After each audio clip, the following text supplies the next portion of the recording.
ایک طرف مشرکین عرب و یہود و نصارہ سمیت خود کو مسلمان کہلوانے والے اس بارے میں کیا کہتے ہیں، ان کا کیا عقیدہ ہے، اس کو رکھتے ہیں، ان کے نظریات کو رکھتے ہیں، اور دوسری طرف اللہ سبحانہ و تعالیٰ نے اس کے برعکس کیا کہا اس کو آپ کے سامنے رکھتے ہیں۔ ناظرین، ان کے اس عقیدے کے مطابق ان کا کہنا ہے کہ زمین روٹی کی طرح چپٹی ہے جیسے پلیٹ ہوتی ہے، اس کے وسط میں خشکی ہے، خشکی کے گرد سمندر اور سمندر کے گرد زمین کے کناروں پر پہاڑوں کی باڑ ہے جس پر آسمان گنبد کی طرح ٹکے ہوئے ہیں۔ ان کے عقیدے میں نہ صرف زمین چپٹی ہے بلکہ زمین کے کنارے بھی ہیں، اور اسی وجہ سے اس وقت کے لوگ دور دراز کا سفر کرنے سے گریز کرتے تھے کہ کہیں ایسا نہ ہو کہ ہم چلتے چلتے زمین کے کناروں تک پہنچ جائیں اور پھر نیچے جا گریں۔ اس وجہ سے وہ نہ ہی زیادہ سمندروں میں آگے جاتے تھے اور نہ ہی وہ دور دراز سفر کرنے کے بارے میں سوچتے تھے۔ اب ناظرین دیکھیں قرآن اس حوالے سے کیا کہتا ہے۔ کیا قرآن اس بات کی تصدیق و تائید کرتا ہے کہ زمین چپٹی ہے، زمین کے کنارے ہیں، یا پھر قرآن اس کے برعکس کچھ اور کہتا ہے؟ سورہ الحجر کی آیت نمبر 19 اور سورہ قاف کی آیت نمبر 7 میں اللہ سبحانہ وتعالی نے کہا وَالْأَرْضَ مَدَدْنَاهَا، مدد کہتے ہیں جس کا کوئی کنارہ نہ ہو، جس کا کوئی کونا نہ ہو، جس میں ہر لحاظ سے تسلسل ہو۔ یعنی کہ آپ چل رہے ہیں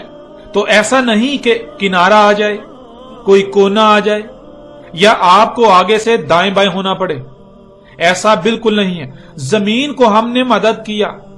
کہ زمین کا کوئی کونا نہیں ہے، زمین کا کوئی کنارہ نہیں ہے، زمین میں ہر لحاظ سے تسلسل ہے۔ تو ناظرین اس آیت میں اللہ سبحانہ وتعالی نے کہا ہم نے زمین کو مدد کیا، یعنی ہم نے زمین کو ایسا خلق کیا کہ اس کا کوئی کنارہ نہیں، اس کا کوئی کونا نہیں، جدھر بھی رخ کر کے چلا جائے گا تو اس کا کوئی کونا یا کنارہ نہیں آئے گا، مسلسل چلتے ہی رہو گے۔ زمین کی تمام مخلوقات کا آپس میں ایسا ربط قائم ہے کہ تسلسل قائم ہے، ان میں تسلسل ہے، یعنی زمین کی ہر شے ایک سرکل کا حصہ ہے اور اس سرکل میں تسلسل ہے۔ اب ناظرین غور کریں، اللہ سبحانہ وتعالی نے زمین کو ایسا خلق کیا کہ اس کا نہ ہی کوئی کونا ہے اور نہ ہی کوئی کنارہ۔ اگر آپ سفر کرتے ہیں تو خواہ جدھر بھی رخ کر کے چلتے جائیں، آپ کے سامنے نہ تو کوئی کونا آئے گا اور نہ ہی کوئی کنارہ آئے گا، نہ ہی کوئی ایسا مقام آئے گا کہ آپ کو وہاں سے دائیں یا بائیں جانا پڑے یا پھر واپس مڑنا پڑے کہ اس سے آگے اب آپ نہیں جا سکتے۔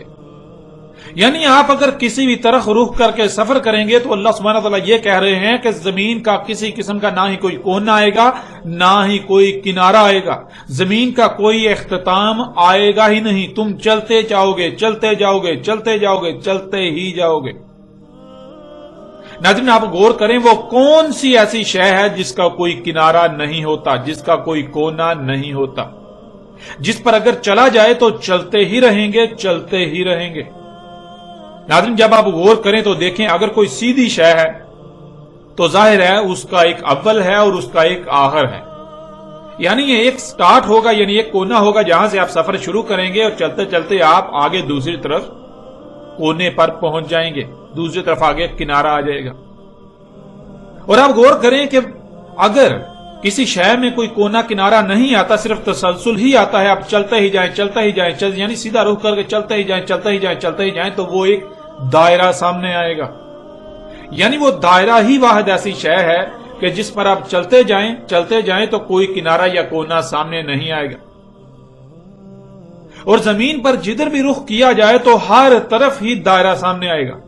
جس کا مطلب بالکل واضح ہو جاتا ہے کہ اللہ سبحانہ وتعالی نے اس آیت میں بالکل واضح الفاظ میں یہ بات کی کہ زمین گیند کی طرح گول ہے، زمین ایک گولا ہے، تم جدھر بھی رخ کر کے چلو گے تو تمہیں نہ ہی کوئی کنارہ ملے گا، نہ ہی کوئی کونا تمہارے سامنے آئے گا، تم چلتے ہی جاؤ گے، چلتے ہی جاؤ گے، چلتے ہی جاؤ گے۔ اب ناظرین اگر تو زمین چپٹی ہے اور پھر اس پر چلا جائے، کوئی اس کا کنارہ نہ آئے، چلتے ہی جائیں، چلتے ہی جائیں، چلتے ہی جائیں، لیکن آپ اپنی آنکھوں سے دیکھ رہے ہیں اگر زمین چپٹی ہو اور اس کا کوئی کنارہ نہ ہو تو پھر سورج کیوں طلوع ہوتا اور غروب ہوتا ہوا نظر آ رہا ہوتا ہے، کہ سورج زمین کے نیچے سے اوپر آ رہا نظر آ رہا ہوتا ہے اور پھر اوپر سے نیچے زمین کے یعنی زمین کے کناروں سے نیچے چھپتا ہوا نظر آ رہا ہوتا ہے، جس سے یہ بات بالکل واضح ہو جاتی ہے کہ زمین چپٹی نہیں ہے، بلکہ زمین پر جدھر بھی رخ کر کے چلا جائے گا تو دائرہ ہی سامنے آئے گا۔ یوں بالکل واضح ہو جاتا ہے کہ زمین گیند کی طرح گول ہے، زمین ایک گولا ہے۔ ناظرین، اسی حقیقت کو اللہ سبحانہ و تعالیٰ نے قرآن میں ایک اور پہلو سے بھی بیان کر دیا۔ سورہ نوح کی آیت نمبر 19 میں اللہ سبحانہ و تعالیٰ کا کہنا ہے وَاللَّهُ جَعَلَ لَكُمُ الْأَرْضَ بِسَاطًا، اور اللہ ہے کر دیا تمہارے لیے زمین کو بساط۔ ناظرین، اس آیت میں لفظ بساط انتہائی غیر معمولی لفظ ہے جو چونکا دینے والا ہے۔ بساط بسط سے ہے اور یہ لفظ انتہائی وسعت کا حامل ہے، جس کے معنی ہے ایسی شے جو ہو تو گیند کی طرح گول لیکن نظر آنے میں اور رہنے میں چپٹی ہو، یعنی اس میں خصوصیات چپٹی شے کسی ہوں۔ مثلا جیسے گیند کی طرح گول شے پر کوئی شے ٹھہر نہیں سکتی، وہ نیچے سرک جاتی ہے، نیچے سے اوپر آنے میں انتہائی قوت کا استعمال کرنا پڑتا ہے، اوپر سے نیچے جانے میں انسان خود بخود یا شے خود بخود سرکتی ہوئی نیچے گر جاتی ہے، اس کے اوپر ٹھہرتی نہیں، نیچے گر جاتی ہے۔ اس کے برعکس شے ہو تو گیند کی طرح گول لیکن اس میں خصوصیات چپٹی شے والی ہوں۔ آپ چل رہے ہوں تو نہ ہی ڈلوان کا احساس ہو اور نہ ہی چڑھائی کا احساس ہو، بالکل ایسے ہی چل رہے ہوں جیسے سپاٹ شے پر چلا جاتا ہے یا سپاٹ شے پر رہا جاتا ہے۔ آپ بالکل ایسے ہی رہ رہے ہوں کہ جیسے گویا کہ آپ کسی گول شے پر نہیں بلکہ سپاٹ شے پر رہ رہے ہیں۔ پھر ناظرین، بساط کے معنی ہے کسی کو اپنی طرف کھینچے رکھنا، تاکہ جیسے گیند نما گول شے پر اشیاء نیچے ہی نیچے سے رکھتی ہیں تو ایسے اپنی طرف کھینچے رکھنا کہ اشیاء نیچے نہ سرکیں بلکہ اس کی طرف کھینچی رہیں، جیسے وہ کسی گول شے پر نہیں بلکہ سپاٹ شے پر پڑی ہیں، گول کی بجائے سپاٹ شے پر اشیاء پڑی ہوئی ہیں۔ تو ناظرین، بساط کہتے ہیں کہ شے ہو تو گیند کی طرح گول، ایک گولا، لیکن وہ نظر آنے میں اور خصوصیات میں وہ ایسی ہو جیسے کہ کوئی سپاٹ شے ہوتی ہے۔ ہو تو وہ گیند کی طرح گول لیکن وہ ایسی نظر آئے کہ جیسے وہ گیند کی طرح نہیں بلکہ سپاٹ ہے، اس کے گیند نما ہونے کا ذرا برابر بھی احساس تک نہ ہو۔ اس آیت میں اللہ سبحانہ تعالیٰ نے دو ٹوک الفاظ میں انسانوں کو مخاطب کرتے ہوئے کہا کہ زمین گیند کی طرح گول ہونے کے باوجود تمہارے لیے ایسی بنا دی کہ تمہیں رائی برابر بھی اس بات کا احساس نہ ہو کہ زمین گیند کی طرح گول ہے، بلکہ تمہیں ہر لحاظ سے ایسی ہی نظر آتی ہے اور احساس ہوتا ہے کہ وہ چپٹی ہے۔ تمہیں یہ احساس ہی نہیں ہوتا کہ تم کسی گیند نما گول شے پر رہ رہے ہو، تم کسی گولے پر رہ رہے ہو، جس سے تمہیں یہ خوف ہو کہ آگے جانے سے کہیں تم سرک کر زمین سے نیچے گر جاؤ گے، بلکہ تمہیں ایسا لگتا ہے کہ تم بالکل سپاٹ شے پر رہ رہے ہو، یوں تمہیں نہ نیچے گرنے کا کوئی خوف ہے نہ ہی ادھر ادھر سرکنے کا کوئی خوف۔ زمین ہے تو گیند کی طرح گول لیکن اس کو تمہارے لیے ایسا بنایا کہ جیسے وہ گول نہیں بلکہ سپاٹ ہے، ایسے بنایا کہ جیسے تم گول گیند نما زمین پر نہیں بلکہ سپاٹ زمین پر رہ رہے ہو۔